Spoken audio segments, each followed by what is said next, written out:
మీకు బాగా క్లోజ్గా వచ్చేవాడు మీ తమ్ముళ్ళు ఇద్దరిలో, బ్రదర్స్ ఇద్దరిలో ఏ తమ్ముడు బాగా క్లోజ్ అవుతారు? ఒకవేళ మీ దగ్గర ఒక వరం ఉంటే ఇద్దరిలో ఎవరికి ఇస్తారు? నీ వారం వస్తే నేను తీసుకుంటాను, కానీ వాళ్ళకి ఇచ్చేది ఏంటండి బాబు? వాళ్ళు ఇండియాలో మొగాళ్ళుగా పుట్టారు, అదే వాళ్ళకున్న ఇది, అదే ఒక పెద్ద వారం వాళ్ళకి.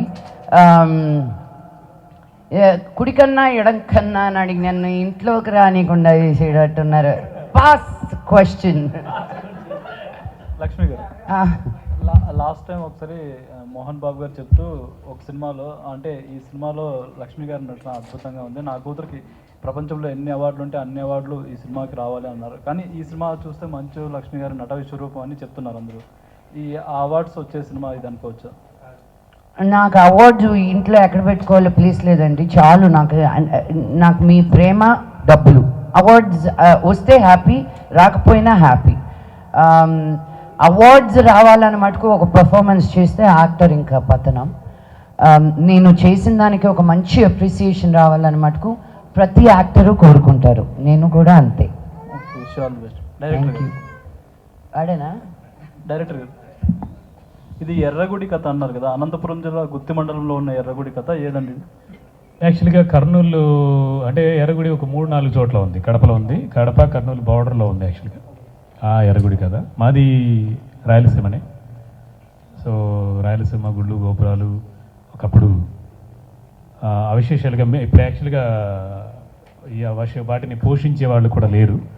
బట్ 1974 నుంచి 1990 దాకా జరిగే కథ. అప్పుడు దైవత్వం, అమ్మవారు, ఒక బిలీఫ్ ఉండేది. ఆ బిలీఫ్ని ఎన్హాన్స్ చేస్తూ మనం ఈ కథని అల్లుకున్నాం.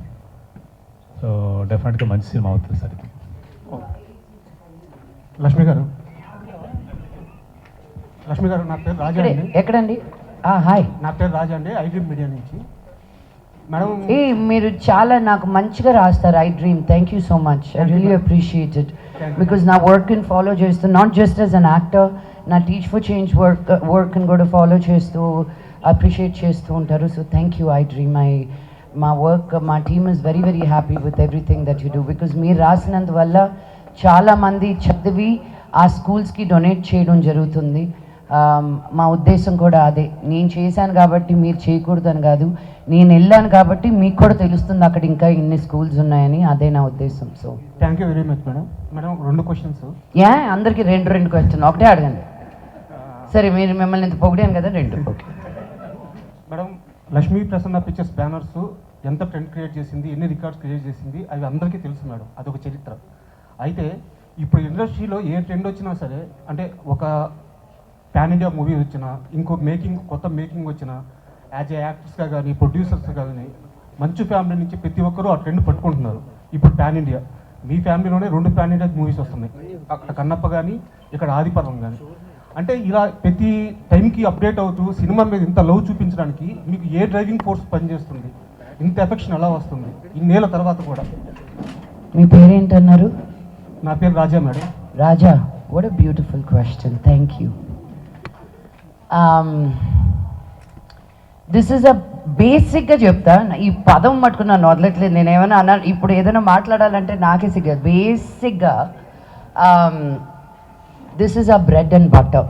ఓకే, ఆల్సో ఒక ఆర్టిస్ట్గా మాకు ఒక ఎక్స్పిరేషన్ డేట్ అనేది ఉండదు. అండ్ ఎన్ని డబ్బులున్నా ఇక్కడ చాలామంది కూడా ఒక ఆర్టిస్ట్గా కాకుండా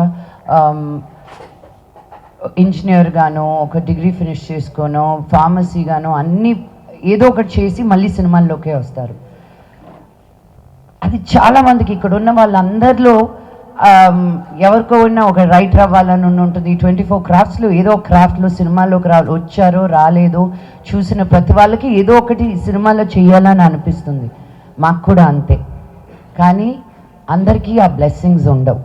చాలామంది వస్తారు, వెళ్ళిపోతారు. బికాజ్ ఇక్కడ నిలదొక్కుకోవడం అంత ఈజీ కాదు.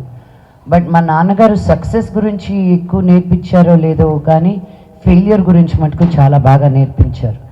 దాన్ని నిలదొక్కుకోవడం, జీవితం ఇంతే అనుకుంటే నరకం, జీవితం ఎంతో అనుకుంటే స్వర్గం అనే ఒక పాఠశాలలో నుంచి వచ్చిందాన్ని నేను. సో మా నాన్న, నేను అదే అంటాను, మా నాన్నకి వయసు తక్కువ అవుతుంది, నాకు ఎక్కువ అవుతుంది అని. ఆయన పరిగెత్తినట్టు మా వాళ్ళు కూడా కావట్లేదండి ఈరోజు. So he's the true artist. And అలాంటి ఒక ఆర్టిస్ట్ని చూసి పెరిగినప్పుడు టైర్డ్నెస్ అని ఉండదు. I'm still motivated. నన్ను అంటారు, నువ్వు ఇన్స్టాగ్రామ్లో యాక్టివ్గా ఉంటావు, యూట్యూబ్లో యాక్టివ్గా ఉంటావు, సినిమాలు చేస్తావు, ఓటీటీ చేస్తావు అంటే ఐఎమ్ అన్ ఆర్టిస్ట్. నాకు ఏ మీడియంకి ఏది డిఫరెన్స్ ఉండదు.